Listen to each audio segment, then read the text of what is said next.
Maputing munggo, mga beshi. Ay, a little bit twist for that. Ay. Okay. Oh. Konting dahon, kasi alang dahon. Pero meron siyang ampalaya. Maputi siya. Canadian. Canadian balatong. Oh, di ba?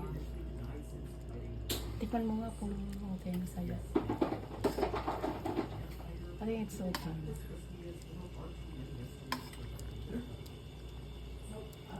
Okay. Tapos partner niya, ito. Ay, hawakan mo nga kasi tanggalin. Kita ito mo.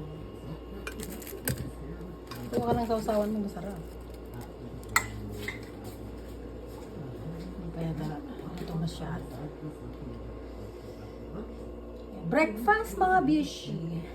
Pero alas 11 na ng umaga. Hindi na breakfast. Balik tayo sa foreigner na Monggo. Balatong. Balatong po tayo. Kahapon dapat. Sabado, balatong. Kain na mga beshi.